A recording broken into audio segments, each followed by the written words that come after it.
अस्सलाम वालेकुम, welcome to my channel spicy foods kitchen. आज हम आपके साथ शेयर करने वाले हैं सवैयों की रेसिपी, जिसे बनाना बहुत ही आसान है। चलो तो बिस्मिल्लाह करते हैं। सबसे पहले एक कढ़ाई में 3 गिलास पानी डाल के बॉयल कर लेंगे।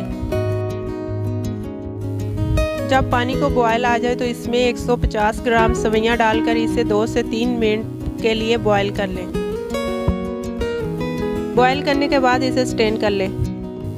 कढ़ाई में 4 चम्मच घी डाल लें। 2 अदद इलायची, आधा कप कटे हुए ड्राई फ्रूट डालकर इसे 2 से 3 मिनट के लिए रोस्ट कर लें। जब हमारे ड्राई फ्रूट रोस्ट हो जाएं, हाफ कप चीनी, 4 से 5 चम्मच इसमें दूध डालकर इसको मिक्स कर लें।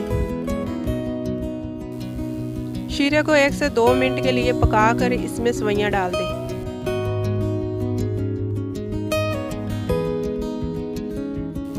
जब इसमें मिल्क ड्राई हो जाए, इसको 2 से 3 मिनट के लिए दम पे लगा दें। माशाल्लाह से हमारी सवैयाँ तैयार हो चुकी हैं। आप लोग देख सकते हैं ये कितनी अच्छी लुक दे रही है। उम्मीद है आपको हमारी रेसिपी पसंद आई होगी। अगर पसंद आई है तो हमारे चैनल को लाइक, शेयर, सब्सक्राइब ज़रूर करें और दुआओं में याद रखें। अल्लाह हाफिज़।